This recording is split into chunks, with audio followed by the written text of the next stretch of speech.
everyone, my name is Jenna, but you guys can call me Jen, and welcome back to my channel, or welcome if you're new here. Hi, hello, my name is Jen. Welcome to my little corner of the internet. Today, we're going to be talking about the Wheel of Time, my guys. Yes, we're going to be doing it.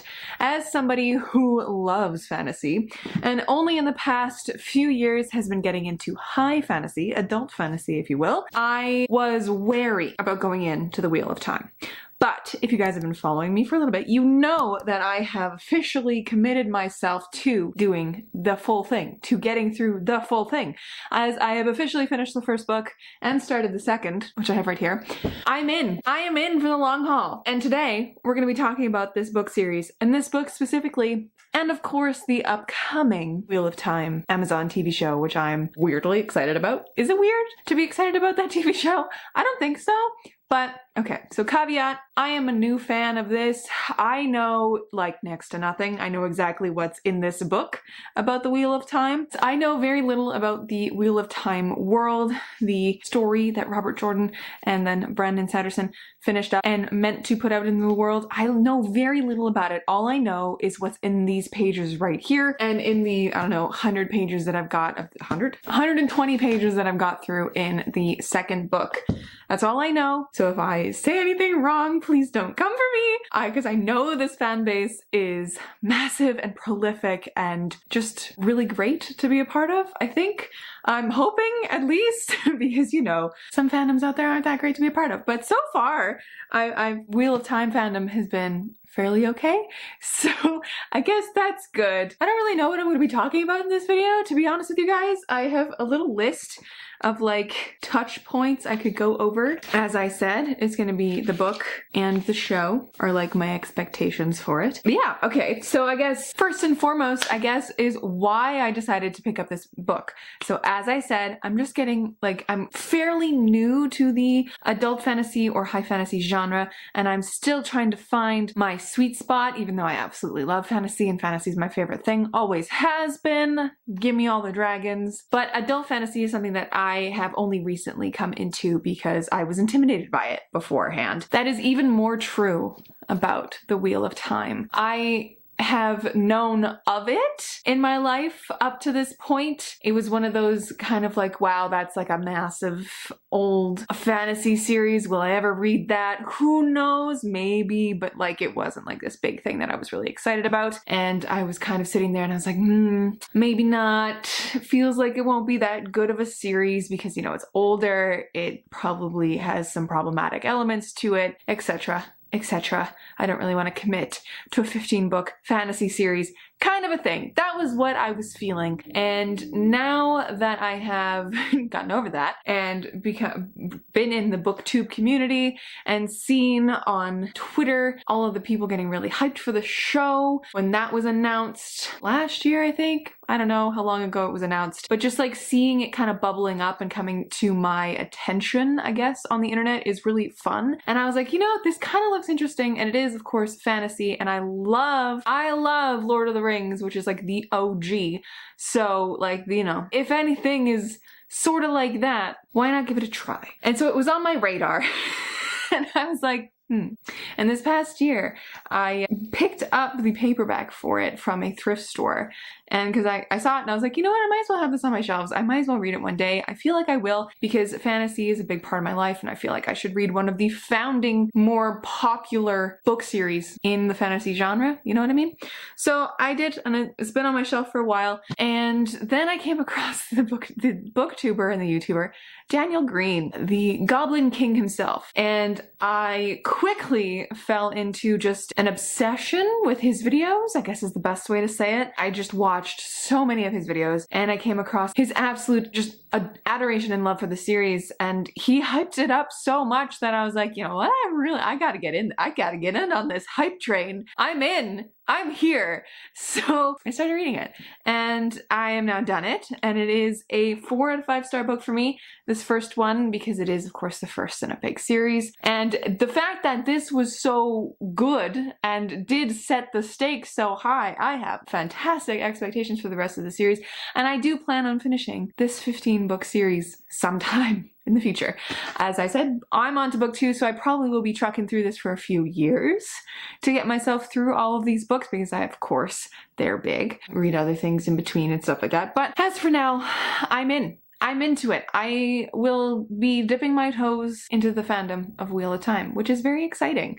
And I'm really into it. So this book itself, if you guys didn't know, is about Rand and a few other members from the Two Rivers. And at the beginning of this book, it is a like little village off, you know, beaten path kind of a thing. They're having a winter's night festival. That night, Rand goes home with his father, and Rand is kind of like a, I want to say like 16, 17-year-old, like he's a teenager just on the cusp of manhood, and he's like in love with this girl, Egwene, and all this kind of stuff. He's got some best buds. This one night, their town gets attacked by these things called Trollocs, which are basically a different kind of twisted creature things, monsters, you know, and there is rumors of war and rumors of this Dark One, the Dark Lord of this world rising up again, and rumors of the dragon and all this kind of stuff. And this night ends up with Rand discovering some stuff about himself, and he ends up meeting Moiraine, who is an Aes Sedai, and Moiraine kind of like sees in Rand and his 3 friends, Mat, Perrin, and Egwene, this like thread of power in a way. Not the thread of power, I should clarify, but a thread of something to do with the rest of the world, and she can see almost a prophecy sitting on their shoulders, right? So it is the classical chosen ones that have something to do with it, and Rand, of course, is our main character, and he does not want to really leave the Two Rivers, but he has to in this because he is part of this thing, and he realizes, or Moiraine tells him that, well, he's just gonna keep being hunted by the Dark Ones and the Dark Friends because that's who he is. He will just be hunted by them because he means something, and so he has to go somewhere safe, and that sets them off on a quest, essentially. And in this book, the Aes Sedai, these women wielding awesome, incredible character people, you know, they are the ones who can wield the true power. The truth, I guess, the true power, the thread, you know, this ancient power or whatever, they are the ones who can control it, because if a man has access to the true power, it like corrupts him and turns him mad and evil, and they are all the reason why there's like, all men have always been the bad guys, you know? That's kind of the basis for the story, and classic quest. It feels very Tolkien-esque in places, and it, you know, classic fantasy, and I really enjoyed it because of that. And we have some great characters, we have some great moments of like tension and not really any surprising things, but I don't really know where this could go. I have never once read a 15-book fantasy series, ever. I think the longest series I read in my life was like The Magic Tree House, and that was just because it was like a serialized storytelling type of story.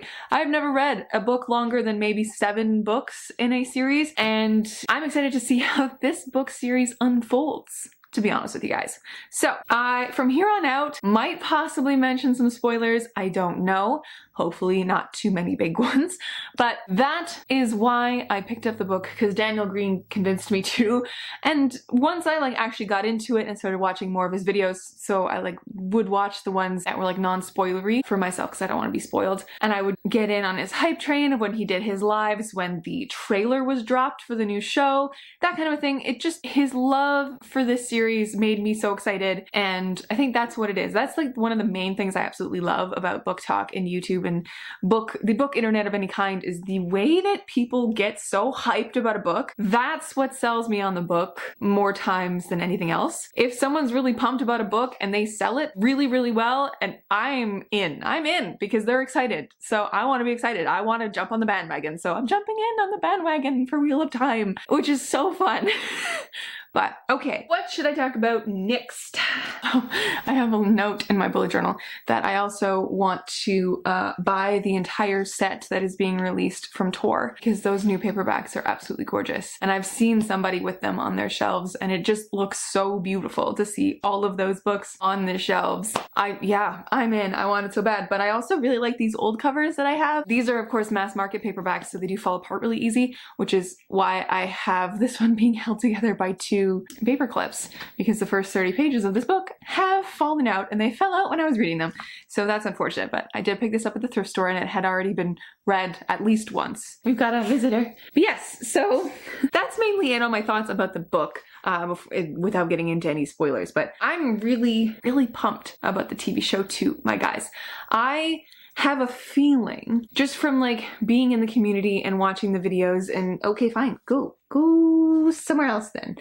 Just watching the videos of people and their reactions to the trailer and now that I have read the book, the first one, and watched the trailer, I like recognize obviously the characters and I can see the points of like importance, I guess is the way to say it, and seeing where they come up. I expect that this show is going to be more than just book 1, hence the reason why I am into book 2, because I don't think it's going to be a 15 season long show. No TV show that is that long is good for all of those seasons, so I assume they're gonna shorten it in some way. And just from like kind of being around and like watching the trailer and stuff, there were a few moments where I was like, I don't really know what's happening there. And now that I've read a little bit more of this, I'm like, oh, that's from book 2. Oh, so I'm expecting season 1 to be mostly book 1, but leaning into book 2 as well, which is exciting, I think, to see the show and how they're gonna really wrap this around and to make these storylines work for the TV medium, of course, is gonna be really interesting. Obviously, I love the way fantasy translates onto TV and into movies, and especially TV shows. I'm so excited to see this because the only thing I can really compare it to, because I don't watch a lot of TV either, is probably like the Lord of the Rings movies. And the Lord of the Rings obviously are 3 books roughly like this size, right? And they made it into 3 consecutive movies, which was good, but of course with movies and the shortened time frame, a lot is cut out. So I am so excited to see how they map out each episode, each like storyline, and how they really portray that in the show.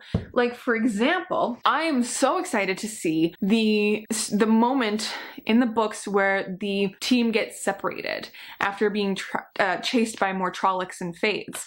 I am so excited to see how that branching of storyline goes, where we follow Mat and Rand and we see like Mat's decline, and we see, I'm really excited to see Moraine and Nynaeve and Lan together and how their dynamics work in a smaller group. And I'm so excited to watch Perrin and Egwene's storyline. I love that moment in the books where they all get separated and we follow the 3 different kind of tracks to the same place before they meet up again.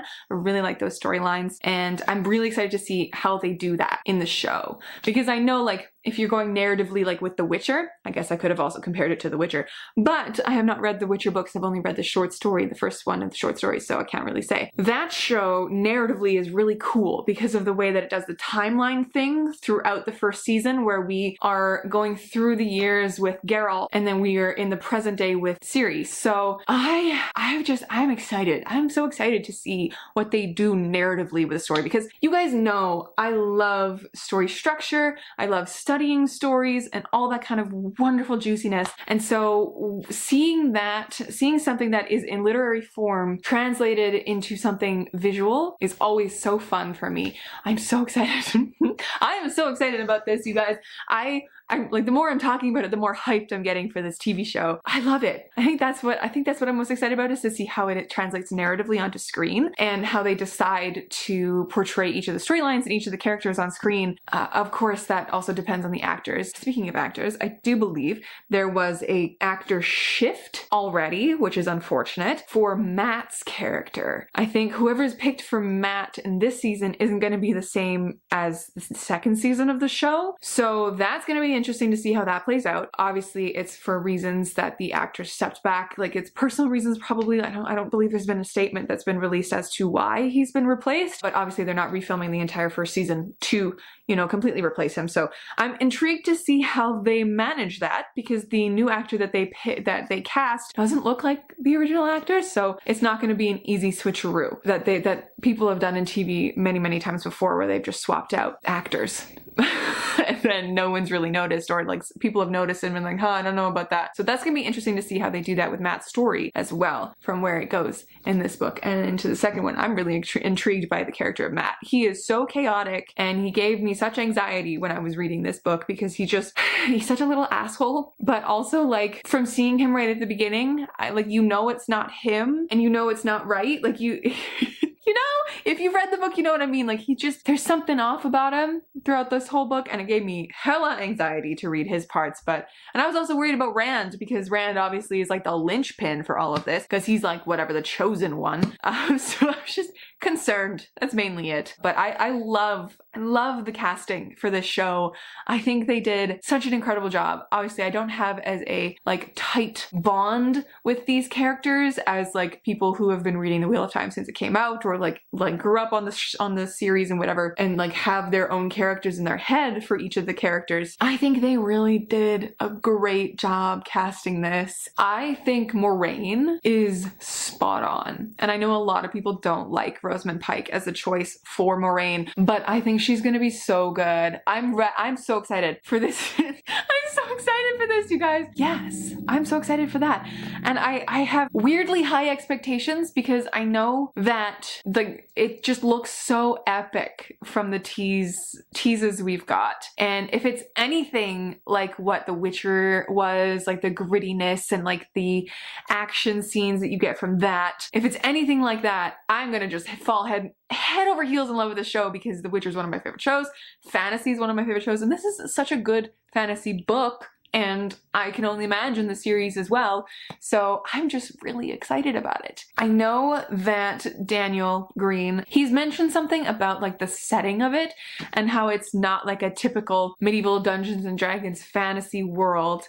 It's different. I can't remember what he says it is. And I'm not as versed with like Renaissance times or medievalist times to really pinpoint where it would be in history. But I'm really excited to see what this world looks like on screen. Because in this book, obviously, it's a big old quest boy, right? It's a big old quest. There's a lot of different cities that we get to see. There's a lot of different people we get to see. And I believe if they are branching into book 2, we're going to start to be able to see a lot of the different Aes Sedai, and we're gonna get to see possibly Tar Valon. I think that's how you say the city's name. Just overall, I'm so excited to see this on screen. I think that's the main takeaway. You guys know I'm really excited. I think that's all I really have to say. And I think if you guys want me to do more discussion-y videos about The Wheel of Time as I get through it, I am here for it. I am more than willing to do it. I've been wanting to do more discussion-based single book type focus videos for a long time. And I think I'm gonna start bringing that onto my channel, because just talking about specific books is so good. But anyways, my friends, I will let you go. Thank you so much for watching. I will catch you in another video soon. Stay kind and keep on reading.